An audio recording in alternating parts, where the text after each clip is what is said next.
DJ Bapi presentation.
ছুটে গিয়ে দাঁড়ালেন ভগবানের কাছে।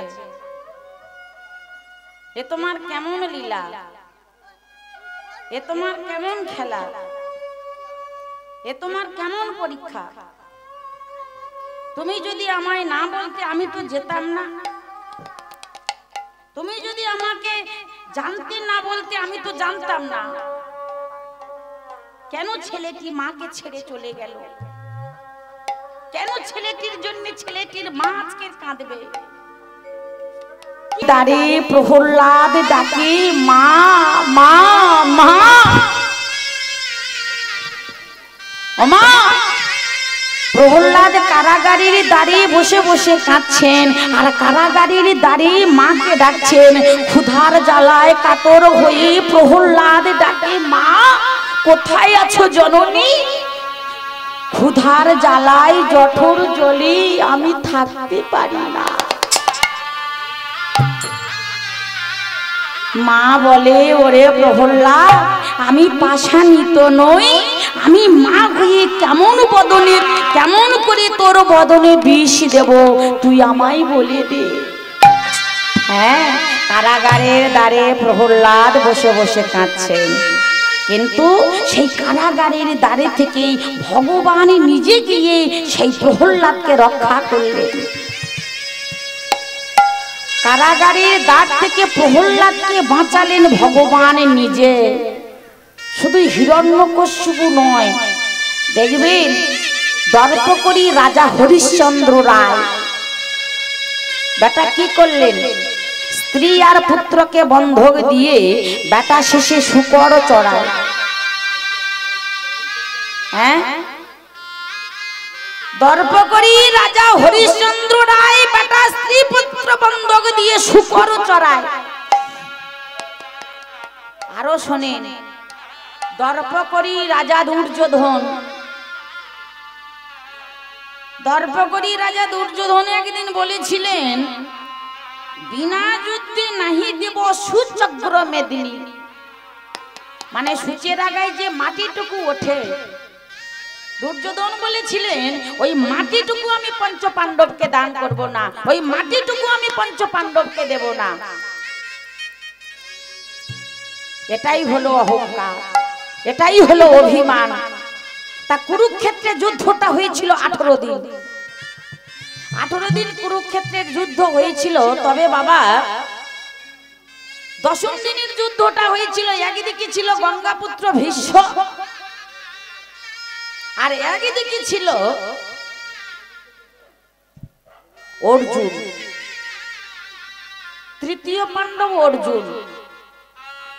তা গঙ্গাপুত্র ভীষ্ম আর অর্জুনের যখন যুদ্ধ চলছে, অর্জুন কিন্তু হেরে যাব ভাব। অর্জুন এমন একটা ভাব নিচ্ছে যে কুরুক্ষেত্রের মাঠে অর্জুন হেরে যাবে। তা ভগবান কৃষ্ণ সামনে গিয়ে দাঁড়ালেন, অর্জুন কি ব্যাপার? অর্জুন কি করেছেন বাবা? অর্জুন গান্ডীব ধনুকটা মাটিতে রেখে একটা হাঁটু মাটিতে দিয়েছে আর একটা হাঁটু উঁচু করে গালে হাত দিয়ে আর বসে আছে।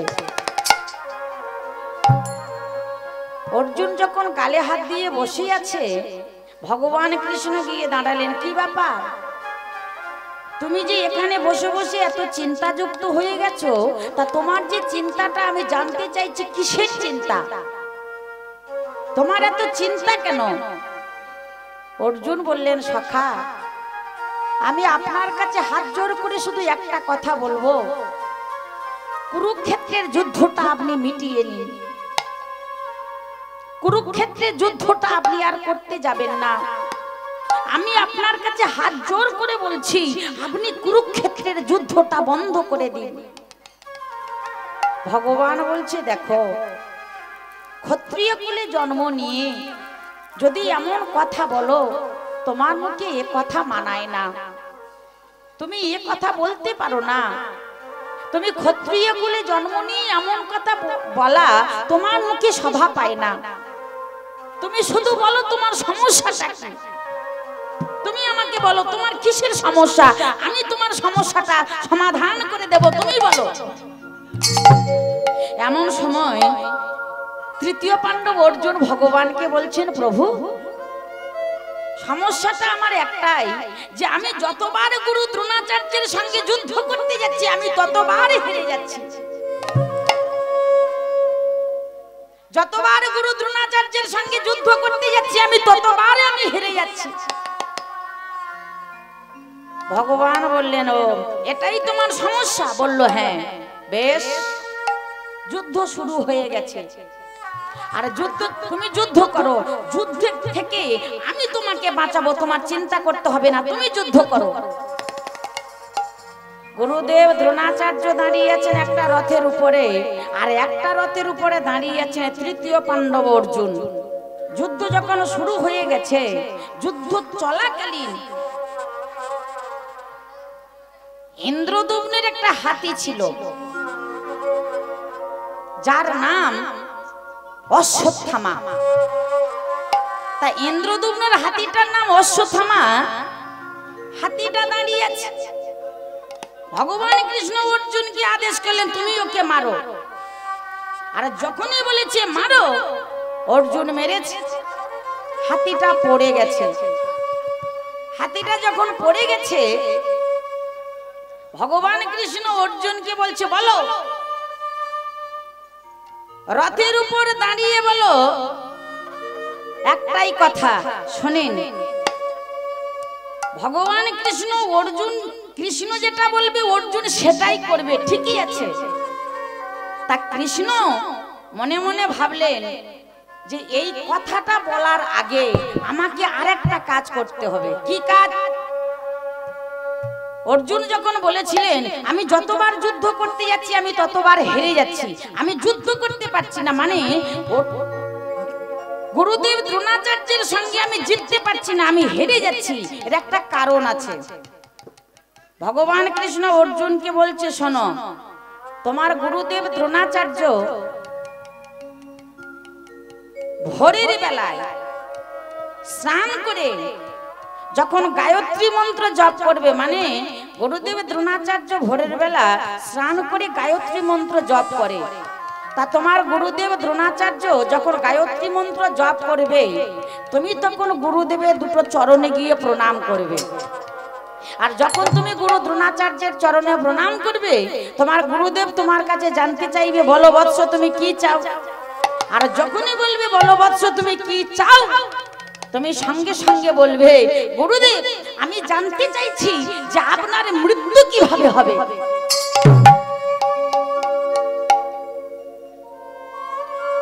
অর্জুন তো স্নান করেছে, গুরুদেব দ্রোণাচার্য ভোরের বেলা স্নান করে গায়ত্রী মন্ত্র জপ করছেন, আর অর্জুন গিয়ে দুটো চরণ জড়িয়ে ধরেছেন। অর্জুন গিয়ে দুটো চরণ জড়িয়ে ধরে যখন প্রণামটা করেছেন, আর গুরুদেব দ্রোণাচার্য নয়ন মুদ্রিত করে বলছে বলো বৎস তুমি কি চাও। উনি জানেন প্রত্যেক দিন কেউ না কেউ আসে, হয় দুর্যোধন আসে, না হলে দুঃশাসন আসে, না হলে যুধিষ্ঠির আসে, কেউ না কেউ আসে, তাহলে আজকেও এসেছে। নয়ন মুদ্রিত করে বলছে বলো বৎস তুমি কি চাও। আর যখনই বলেছে বলো বৎস তুমি কি চাও, সঙ্গে সঙ্গে অর্জুন বলে উঠলেন আমি জানতে চাইছি আপনার মৃত্যু কিভাবে হবে। আর যখনই বলেছে আমি জানতে চাইছি আপনার মৃত্যু কিভাবে হবে, দ্রোণাচার্য নয়ন মেলেছেন। দ্রোণাচার্য নয়ন মেলে হেসে ফেলেছে, অর্জুনকে দেখে হাসেনি। কিছুটা দূরে নজরটা যখন গেছে, গিয়ে দেখছেন গাছের আড়ালে কেউ যেন দাঁড়িয়েছেন, আর তার উত্তরীয়টা নড়ছে, গায়ের যে ওড়নাটা নড়ছে এটা দেখতে পেয়েছে। তাই গুরুদেব চিন্তা করছে কৃষ্ণ দাঁড়িয়ে আছেন, আর কৃষ্ণের গায়ের যে ওড়নাটা আছে ওড়নাটা নড়ছে। তাহলে যখনই বলেছে আমি জানতে চাইছি আপনার মৃত্যু কিভাবে হবে, গুরুদেব বললেন যেদিন আমার ছেলে অশ্বত্থামার মৃত্যু খবর আমার কানে আসবে, সেই দিন আমার হাত থেকে ধনুর্বাণ খসে পড়বে, আর সেই সময় জানবি আমার মৃত্যু অনিবার্য। আর যখনই বলেছে ভগবান কৃষ্ণ ইন্দ্রবর্মন একটা হাতি ছিল, হাতিটার নাম অশ্বত্থামা, অশ্বত্থামাটা মারা গেছে। কৃষ্ণ বলছে বলো তুমি রথের উপর দাঁড়িয়ে চিৎকার করে বলো যে অশ্বত্থামা মারা গেছে। আর যখনই বলেছেন অশ্বত্থামা, অর্জুন রথের উপর দাঁড়িয়ে চিৎকার করে বলছে অশ্বত্থামা মারা গেছে। আর যখনই বলেছে অশ্বত্থামা মারা গেছে, সঙ্গে সঙ্গে গুরুদেব দ্রোণাচার্য চমকে উঠেছেন, আমার ছেলে মারা গেছে, হ্যাঁ আমার ছেলে মারা গেছে। চমকে উঠে বলছে না না না না না না না, আমি বিশ্বাস করি না, আমার ছেলে কোনোদিন মরতে পারে না। শোনো আমি তোমার কথা বিশ্বাস করি না, আমি তোমার কথা বিশ্বাস করি, আমি ধনুর্বাণ হাত থেকে ফেলবো না। কৃষ্ণ বললেন বেশ, তাহলে তুমি বলো এই কথাটা কে বললে তুমি বিশ্বাস করবে, তুমি বলো। গুরুদেব বললেন ধর্মপুত্র যুধিষ্ঠির যদি বলি আমি বিশ্বাস করব, না হলে আমি বিশ্বাস করি না। ভগবান কৃষ্ণ রথ থেকে নেমে ছুটতে ছুটতে ছুটতে ছুটতে যুধিষ্ঠির কাছে গিয়ে দাঁড়ালেন। যুধিষ্ঠির দাদা,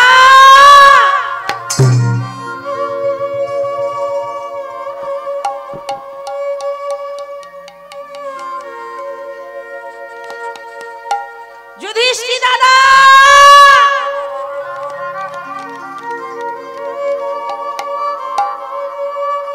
ছুটতে ছুটতে যুধিষ্ঠির দাদার কাছে গিয়ে দাঁড়ালেন। দাদা,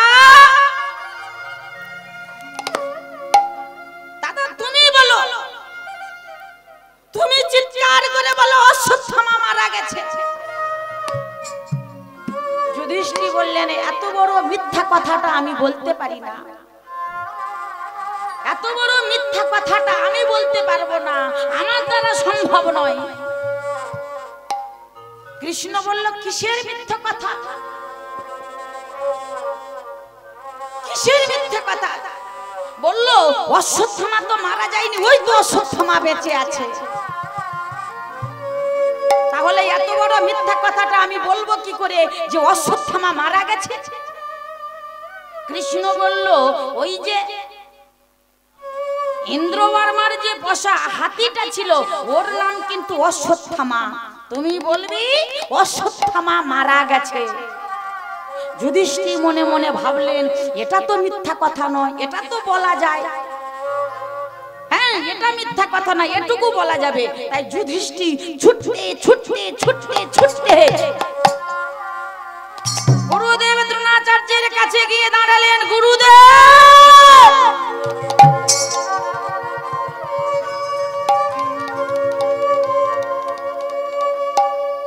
গুরুদেব, অশ্বত্থামা হতবাণী ইহা মোরা সত্য জানি।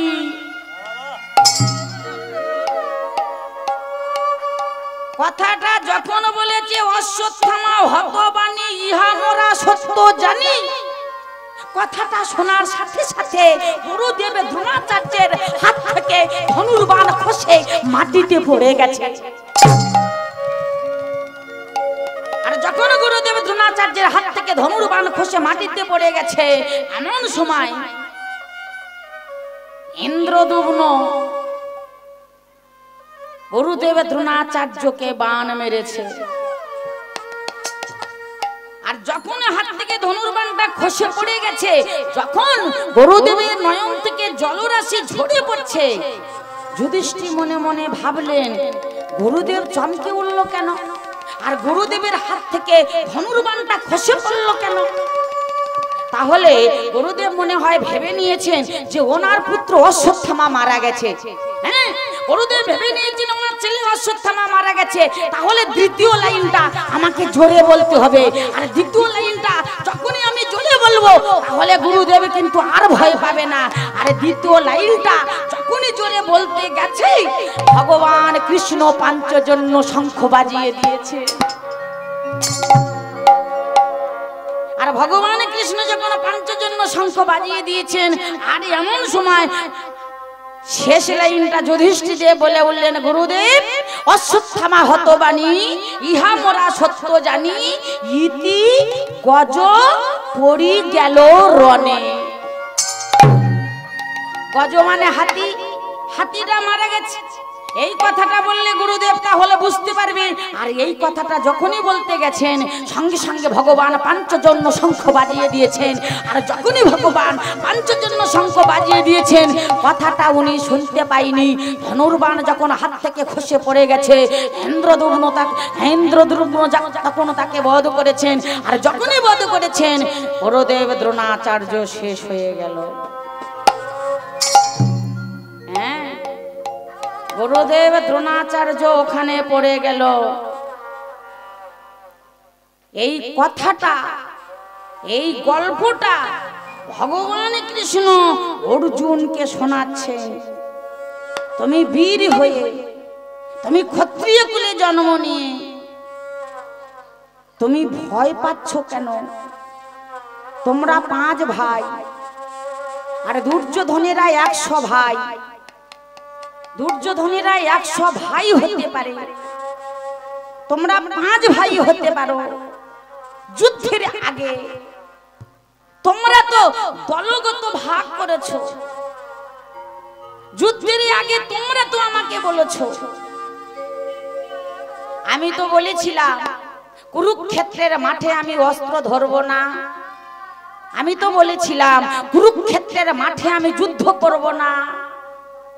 হ্যাঁ, গঙ্গাপুত্র ভীষ্ম সত্যবাদী, জিতেন্দ্রীয়, জ্ঞানী, অষ্ট বসুর মধ্যে একটা বসু দ্বিবসুটা আমাদের ভীষ্মদেব। তাহলে ভীষ্মদেব প্রতিজ্ঞা করেছিলেন আমি অস্ত্র ধরব, আমি যুদ্ধ করব, তবে আমি পঞ্চপাণ্ডবেদের সঙ্গে নয়, আমি থাকব দুর্যোধনেদের সঙ্গে। আর তুমি তো প্রতিজ্ঞা করেছিলে, অর্জুন বলছেন তুমি তো প্রতিজ্ঞা করেছিলে যে যুদ্ধ করব না, অস্ত্র ধরব না, আমি পঞ্চপাণ্ডবেদের পক্ষে থাকব। তাহলে কেন যতবার আমি বাণ মারছি ততবার আমি হেরে যাচ্ছি? কেন হেরে যাচ্ছি? আমি গঙ্গাপুত্র ভীষ্মের সঙ্গে কেন আমি যুদ্ধ করতে পারছি না? ভগবান কৃষ্ণ বললেন অর্জুন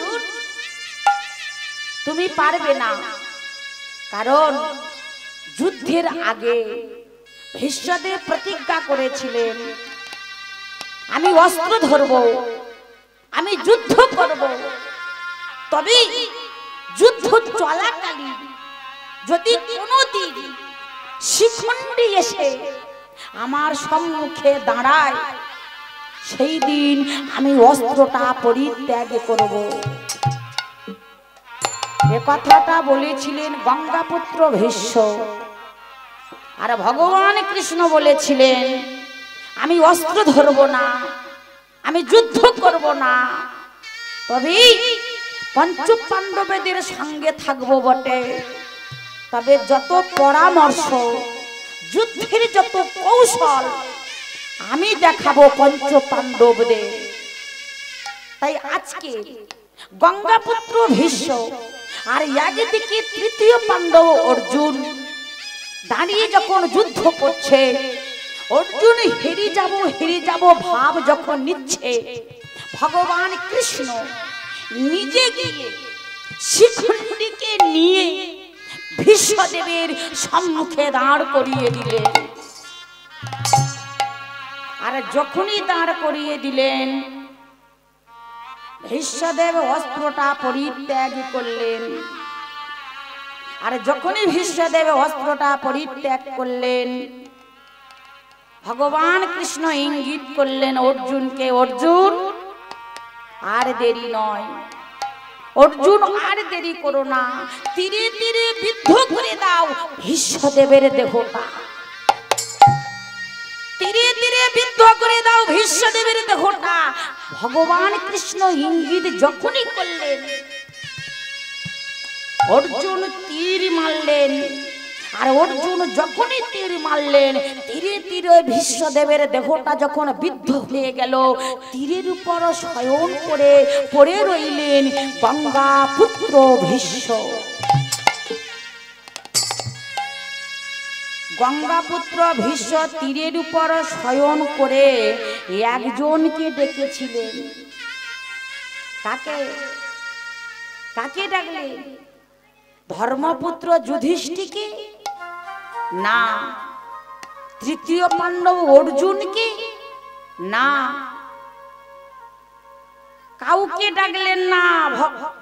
গঙ্গাপুত্র ভীষ্ম তীরের উপর শয়ন করে একজনকে ডাকলেন, দাদু ভাই। দাদু ভাই। কাকে ডাকলেন? গান্ধারীর জ্যেষ্ঠ পুত্র দুর্যোধনকে দাদু ভাই। আর যখনই বলেছেন দাদু ভাই, সঙ্গে সঙ্গে গিয়ে দাঁড়ালেন আমার দুর্যোধন। আমাকে ডাকছো? হ্যাঁ, আমি তোমাকে ডাকছি। কেন ডাকছো? দাদু ভাই, একটা কথা আমি তোমাকে বলবো। কি কথা? দাদু ভাই, আমি জানি কুরুক্ষেত্রের যুদ্ধ এই 10 দিন হয়েছে, এখনো বাকি আছে 8 দিন। তাই আমি তোমাকে একটা কথা বলবো দাদু ভাই, এই 10ম দিনের যুদ্ধ যে হয়েছে, এই 10ম দিনের যুদ্ধ পর্যন্ত যুদ্ধটা মিটিয়ে নাও। আর তুমি যুদ্ধ করতে যেও না। কাছে গিয়ে দাঁড়ালেন দুর্যোধন। ও দাদু, কথাটা আমাকে বললি? হ্যাঁ, কিন্তু দাদু আমি তো প্রতিজ্ঞা করেছি কুরুক্ষেত্রের যুদ্ধ 18 দিন যতদিন না হবে আমি বন্ধ করব না। কিন্তু দাদু ভাই, তোরা তো কুরুক্ষেত্রের যুদ্ধে জিততে পারবি না। কেন? কাছে টেনে নিলেন। শোন, ভগবান কৃষ্ণ দাঁড়িয়ে আছে তৃতীয় পাণ্ডব অর্জুনের কাছে, আর গঙ্গাপুত্র ভীষ্ম দুর্যোধনকে কাছে টানলেন। দাদু ভাই, দুর্যোধন বলেছিলেন, দাদু আমি প্রতিজ্ঞা করেছি, আমি পঞ্চপাণ্ডবকে বলেছি, যেদিন পঞ্চপাণ্ডবের হয়ে ভগবান কৃষ্ণ আমার কাছে হাত পেতে 5টা গ্রামের জন্য ভিক্ষা চেয়েছিলেন, সেদিনে আমি বলেছি যে কৃষ্ণ বিনা যুদ্ধে নাহি দেব সুচক্র মেদিনী। সূচের আগায় যে মাটিটুকু ওঠে, ওই মাটিটুকু আমি দান করব না, ওটা বলেছিলাম দুর্যোধনকে। কিন্তু তোমাকে বলছি দাদু ভাই, হ্যাঁ তুমি তো জিততে পারবে না, তুমি কেন এই প্রতিজ্ঞাটা করেছো? কাছে দাঁড়িয়ে গঙ্গাপুত্র ভীষ্মকে দুর্যোধন বলেছিলেন, দাদু পঞ্চপাণ্ডবকে যে 5টা গ্রাম আমি দেব, 5টা গ্রামের জন্য যে আমার কাছে ভিক্ষা চাইতে এসেছে, দিতে আমি পারি। কিন্তু দাদু আমি যে প্রতিজ্ঞা করেছি, সুতীক্ষ্ণ সূচি অগ্রভাগে ওঠে যত ভূমি, বিনা যুদ্ধে পাণ্ডবের নাহি দিব আমি। হিমাদ্রি টলিবে সূর্য, তজিবে কিরণ, তথাপি আমার বাক্য না হবে লঙ্ঘন। আকাশে হায় রে, দুর্যোধন মনে মনে ভাবলেন সবাই চলে গেছে, একা আমি দাঁড়িয়ে আছি। কুরুক্ষেত্রের মাঠে আমার কাছে কিন্তু আর কেউ নেই। কিন্তু পঞ্চপাণ্ডবেরা 5 ভাই এখনো বেঁচে আছে, একটা ভাই কিন্তু কুরুক্ষেত্রের মাঠে মারা যায়নি। কুরুক্ষেত্রের মাঠে একটাও ভাই তারা বিদায় নেয়নি। 99টা ভাই, দুর্যোধনের 99টা ভাই চলে গেছে, এখনো দুর্যোধনে বেঁচে আছে। কেন জানেন? মায়ের আশীর্বাদ। মা আশীর্বাদ দিয়েছিলেন, খোকা গভীর রজনীতে, যুদ্ধের আগে দুর্যোধনকে বলেছিলেন, গভীর রজনীতে তুই আমার কাছে আসবি, আমি মা হই তোর মাথায় হাত রেখে আমি আশীর্বাদ দেব। কুরুক্ষেত্রের যুদ্ধে 99টি সন্তান যদি মারা যায়, তোর মৃত্যু এত সহজে কেউ দিতে পারবে না। খোকা যখন যাবি, উলঙ্গ অবস্থায় যাবি, অঙ্গে যেন কোনো বসন না থাকে, তোর অঙ্গে কোনো বসন থাকবে না, উলঙ্গ অবস্থায় আমার কাছে যাবি, আমি তোকে আশীর্বাদ করব। তা গভীর রজনীতে দুর্যোধন উলঙ্গ অবস্থায় মায়ের কাছে যাচ্ছেন। আর যখন দুর্যোধন মায়ের কাছে যাচ্ছে, গাছের আড়ালে কে যেন একজন দাঁড়িয়ে ছোট করে ডাকলেন, বেঈমশাই, বেঈমশাই। কে কে ডাকে? গভীর রজনী, কাউকে দেখা যায় না, আর কে যেন আমায় ডেকে উঠল, বেঈমশাই। ভগবান কৃষ্ণ সামনে গিয়ে দাঁড়ালেন। যাচ্ছ কোথায়? আরে উলঙ্গ অবস্থায় গভীর রজনীতে যাচ্ছ কোথায়? বললেন, আমি যাচ্ছি আমার মায়ের কাছে।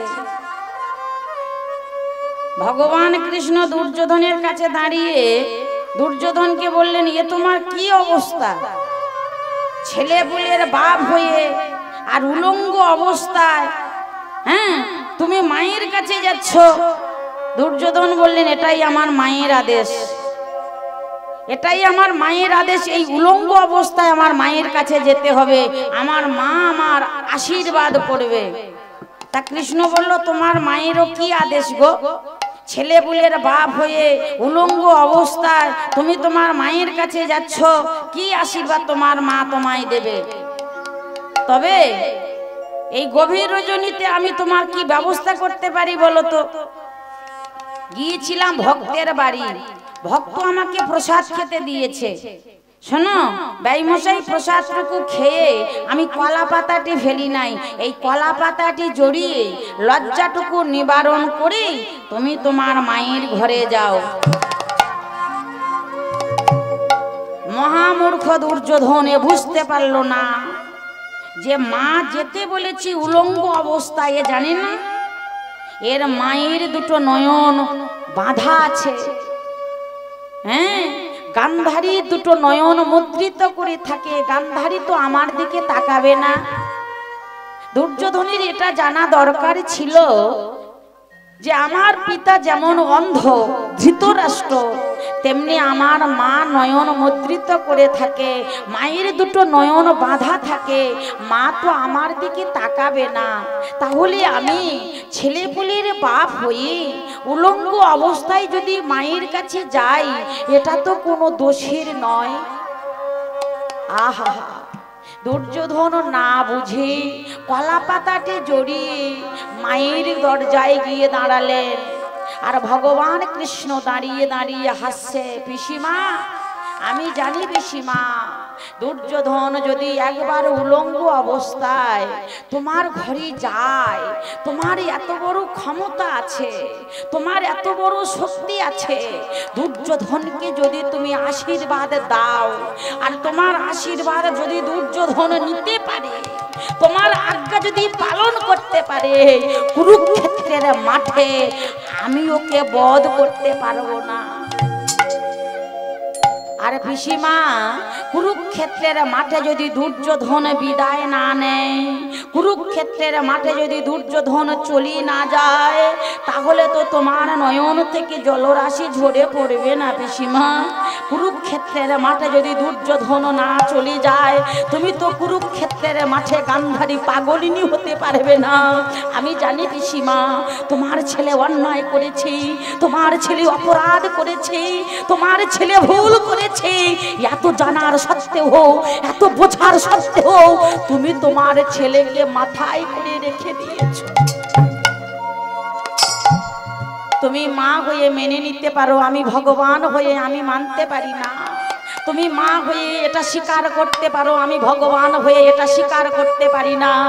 যেখানে স্বর্গ মর্ত পাতাল আমার ত্রিভুবনে পড়ে আছে, এই স্বর্গ মর্ত পাতালের যে রাজায় আমি যজ্ঞের স্বর নারায়ণ, আমি ভগবান কৃষ্ণ, আমি সত্যের নারায়ণ, আমি তার রাম, আমি দাপরের কৃষ্ণ, আমি কলিতে হয়ে যাব গৌর হরি। আমি জানি পিসিমা, এই অন্যায় তুমি মেনে নিলেও এই অন্যায় আমি মানতে পারি না। তাই তোমার কাজটা পাকা করার আগে আমি নিজে তোমার কাজটা পাকা করে রেখে দিয়েছি। দরজায় গিয়ে দুর্যোধন দাঁড়ালেন, মা মা।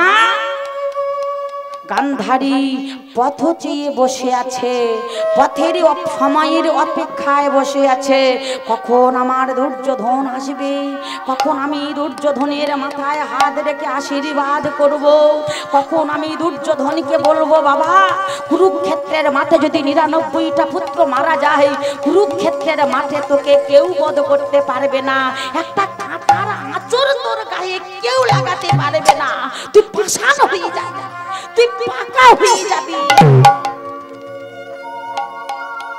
দরজার আড়ালে যখন গিয়ে গান্ধারীকে ডেকেছে মা বলে, আনন্দিত উৎফুল্ল চিত্তে গান্ধারী এসে দরজাটা খুলে দিয়েছে। আর গান্ধারী যখন দরজাটা খুলে দিয়েছে, গৃহের ভিতর প্রবেশ করেছে দুর্যোধন, জ্যেষ্ঠ পুত্র দুর্যোধন, ৯৯টা সন্তানের বড় সন্তান দুর্যোধন। বড় আশা করে, বড় আকাঙ্ক্ষা নিয়ে, বড় আদর করে অন্ধ ধৃতরাষ্ট্র নাম রেখেছিলেন দুর্জয়। তা দুর্যোধন যখন গিয়ে সম্মুখে দাঁড়ালেন, মা জিজ্ঞাসা করছে, হ্যাঁ রে খোকা, আমি তোকে যেভাবে আসতে বলেছিলাম তুই সেইভাবে এসেছিস? হ্যাঁ মা, তুমি আমাকে যেভাবে আসতে বলেছো আমি ঠিকই সেইভাবে এসেছি। আমি তোকে যা করতে বলেছিলাম তুই তাই করেছিস? হ্যাঁ মা, তুমি আমাকে যা করতে বলেছো আমি তাই করেছি। আয় আমার কাছে আয়, আর যেন কেউ জানতে না পারে, কেউ বুঝতে না পারে। সকাল যদি হয়ে যায় আমি তোকে আশীর্বাদ করতে পারবো না, তুই আমার কাছে আয়। সন্তানকে কাছে টেনে নিয়ে মা গান্ধারী দুর্যোধনের মাথায় হাত রেখে যখন মস্তক হইতে হস্ত বুলাতে বুলাতে যখন কোমর পর্যন্ত গেছে, আর কোমর পর্যন্ত যখনই গেছে কলা পাতায় হাতটা বাঁধা পড়েছে।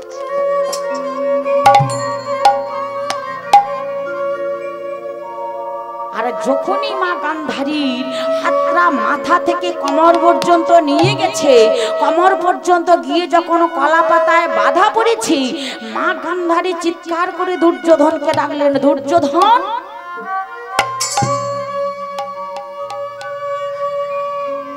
দুর্যোধন, এ তুই কি করলি? তুই কেন কলা পাতাটি জড়িয়ে কেন তুই আমার কাছে এসেছিস? মা, আমি তোমার আদেশ পালন করার জন্য আমি তোমার কাছে আসছিলাম। জানো মা, গভীর রজনীতে যখন আমি চোরের মতো চুরি করে তোমার ঘরে আসছিলাম, সেই সময় ভগবান কৃষ্ণের সঙ্গে আমার দেখা হয়ে যায়। চমকে উঠলেন গান্ধারী, হায় রে, যে কৃষ্ণের হাত থেকে তোকে বাঁচানোর জন্য এই গভীর রজনীতে আমি তোকে চোরের মতো আমার ঘরে আসতে বললাম, আর সেই কৃষ্ণের সঙ্গে পথে তোর দেখা হয়ে গেল।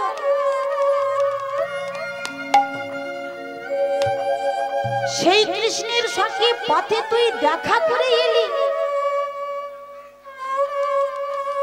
তুই কি জানিস না যে যেদিন থেকে তোর পিতার গলায় আমি মাল্য দান করেছি সেদিন থেকে আমার দুটো নয়ন বাঁধা আছে? কেন তুই আজকের লজ্জাটা নিবারণ করে আমার কাছে এলি? উত্তর দে মা। আমি তো অন্যায় করেছি, আমি তো অপরাধ করেছি মা, এর কি কোনো ক্ষমা নেই? মা গান্ধারী বললেন, একটাই উপায় আছে। উপায়টা হলো, যদি কোনো পতিব্রতা সতী নারীকে নিয়ে তোর দক্ষিণ উরুতে বসাতে পারিস তাহলে কিন্তু উরুটা পাকা হয়ে যাবে।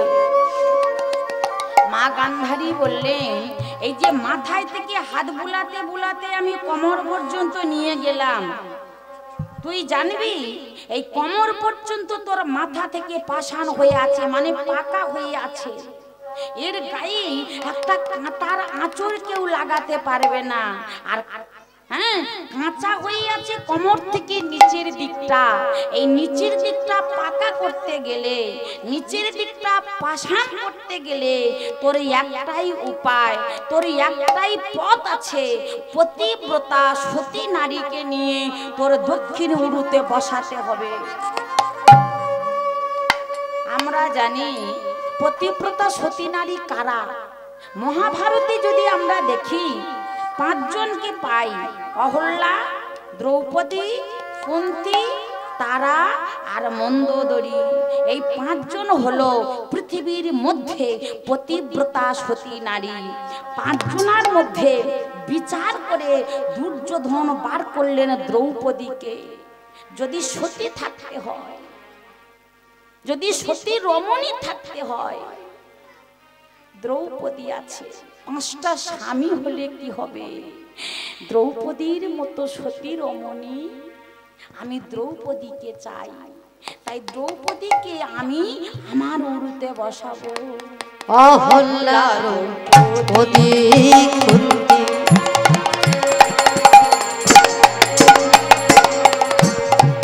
মন্দোদরী তারা, মন্দোদরী তারা, মন্দোদরী তারা, অহল্যা দ্রৌপদী কুন্তী মন্দোদরী তারা, মন্দোদরী তারা, মন্দোদরী তারা শ্রীহরি ভজনা ভজনা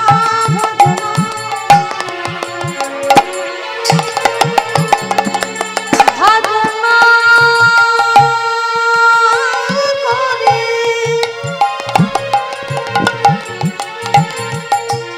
সতী হইল তারা,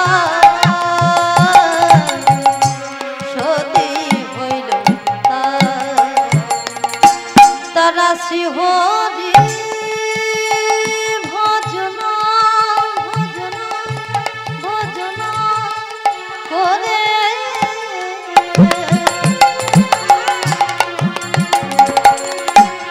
সতী হইল তারা,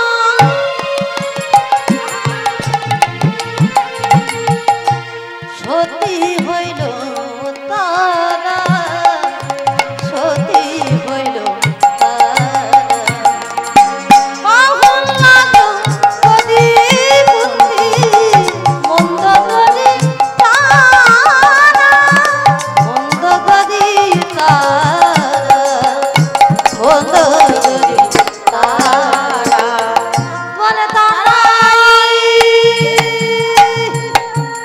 সতী,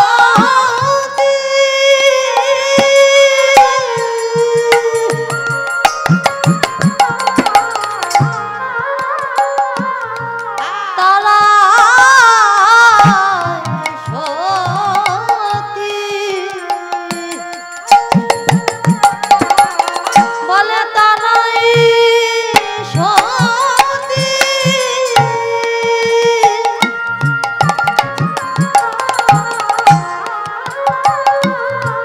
তারাই সতী, যারা শ্রীহরি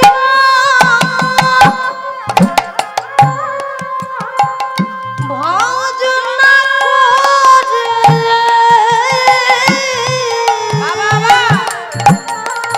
তারাই সতী,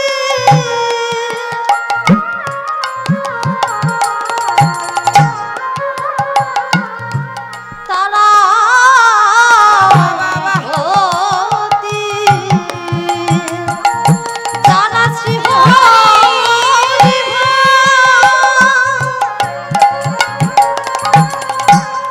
ভজনা করে তারাই সতী,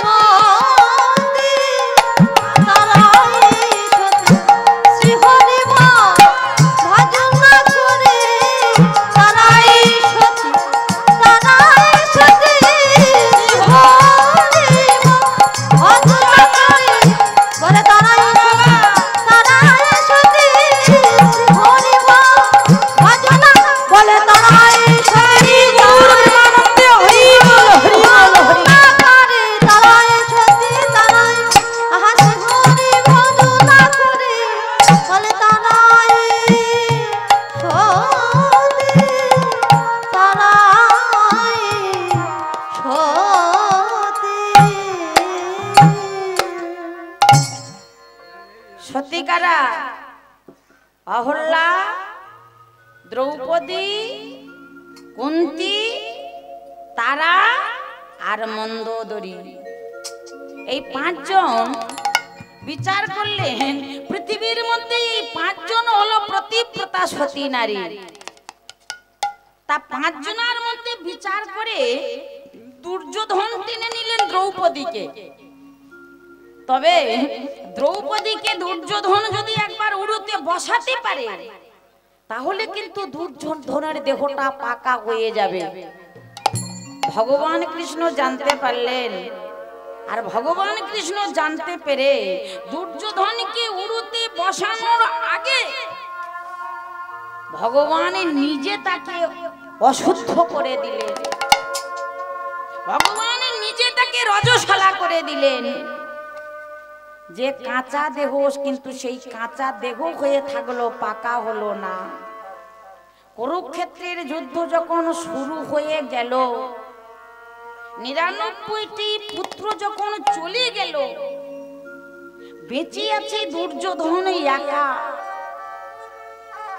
এই প্রাণটা রক্ষা করার জন্য দুর্যোধন পালিয়ে গিয়ে লুকিয়ে রইলেন দ্রৈপায়ন হ্রদে। জানতে পারলেন ভগবান কৃষ্ণ নিজে গদাটা হাতে নিয়ে ভীম গিয়ে দাঁড়ালেন কৃষ্ণের কাছে। সখা, কুরুক্ষেত্রের যুদ্ধ শেষ হয়ে গেছে। ভগবান কৃষ্ণ বলল, দেখো ভীম, কুরুক্ষেত্রের যুদ্ধ কিন্তু এখনো শেষ হয়নি। ভীম বলল, কেন? কৃষ্ণ বললেন যে যার জন্যে কুরুক্ষেত্রের যুদ্ধটা যার জন্য হয়েছে সে কিন্তু এখনো বেঁচে আছে। ভীম বলল, সে কোথায়? সে কে? ভগবান বললেন, গান্ধারীর প্রথম পুত্র দুর্যোধন এখনো বেঁচে আছে। ভগবান বললেন, ভীম বললেন, কোথায় পাবো তাকে? ভগবান বললেন, দ্বৈপায়ন হ্রদে লুকিয়ে আছে, তুমি গিয়ে তাকে নিয়ে আসো। ভগবান কৃষ্ণ ভীমকে আদেশ করলেন, শোনো, সহজে আসতে চাইবে না। ভীম কিন্তু সহজে তোমার কাছে ধরা দেবে না, স্যালেন্ডার হবে না। কারণ মহামানী দুর্যোধন, ভীম দুর্যোধন হলো মহামানী দুর্যোধন। দুর্যোধন তোমার কাছে এত সহজে ধরা দেবে না। মান বেশি, মানি রাজা। মানি রাজা যদি থাকতে হয়, মানি রাজার মধ্যে দুর্যোধন হলো মহামানী, তাই তোমার কাছে ধরা দেবে না। তুমি কটু কথা বলবে, ভালো ভাষা বলবে না। আর কটু ভাষা, দুর্যোধনের এত মান, কটু ভাষাটা সহ্য করতে পারে না। তুমি কটু ভাষা বললে দুর্যোধনের নিজে থেকে তোমার কাছে স্যালেন্ডার হবে। ভীম গিয়ে যখন কটু ভাষা বলেছেন দ্বৈপায়ন হ্রদে, দুর্যোধন নিজে এসে ভীমের কাছে ধরা দিয়েছে। আর ভীমের কাছে যখন ধরাটা দিয়েছে, ভীম দুর্যোধনকে নিয়ে কুরুক্ষেত্রের মাঠে এসে দাঁড়িয়েছেন। আর যখন ভীম দুর্যোধনকে নিয়ে কুরুক্ষেত্রের মাঠে এসে দাঁড়িয়েছেন, ভগবান কৃষ্ণ ইঙ্গিত করলেন, দেরি করো না, যুদ্ধটা শুরু করে দাও। আর যখনই বললেন যুদ্ধটা শুরু করে দাও, ভীম আর দুর্যোধনের গদা যুদ্ধ শুরু হয়ে গেল। যখন ভীম আর দুর্যোধনের গদা যুদ্ধটা শুরু হয়ে গেল, দেখতে দেখতে ভীম, হ্যাঁ, ভগবান কৃষ্ণ দেখছেন ভীম যেন হেরে যাব ভাব নিচ্ছেন। ভীম কিন্তু এত সহজে দুর্যোধনের কাছে পারবে না। কারণ দুর্যোধনের দিয়ে বড় বীর ভীম নয়, দুর্যোধন বড় বীর, কিন্তু ভগবান কৃষ্ণ আছে তো। ভগবান কৃষ্ণ ইঙ্গিত করলেন, এইভাবে যদি 100টা বছর ধরে যদি তুমি যুদ্ধ করো, ভীমকে হত্যা করতে পারবে না, তোমার কাছে ভীম হারবে না। ভগবান কৃষ্ণ ইঙ্গিত করলেন, ভীমকে গদাটা নিয়ে আর দুর্যোধনের উরুতে বসিয়ে দাও। আর যখনই বলেছেন দুর্যোধনের উরুতে গদাটা নিয়ে বসিয়ে দাও, ভগবান কৃষ্ণের ইঙ্গিতটা দেখে তিনি গদা নিয়ে দুর্যোধনের উরুতে বসিয়ে দিয়েছে। আর যখন দুর্যোধনের উরুতে ভীম গদা বসিয়ে দিয়েছেন, কুরুক্ষেত্রের মাঠে দুর্যোধন পড়ে গেছে। আর দুর্যোধন যখন কুরুক্ষেত্রের মাঠে পড়ে গেছে, কৃষ্ণকে একবার ডেকেছিলেন, সখা কাছে আসো, তুমি তো আমার কাছে চেয়েছিলে পঞ্চপাণ্ডবের মাথা পাতার জন্য 5টা গ্রাম, আমি তো তোমায় দিতে পারিনি, আমি তোমায় দেইনি, কিন্তু আমি যে তোমার কাছে যে জিনিসটা চাইবো তুমি কথা দাও, তুমি দেবে। এতদিন কিন্তু দুর্যোধন কাঁদেনি। 99টা ভাই যেদিন কুরুক্ষেত্রের মাঠে বিসর্জন হয়ে গেল, সেদিন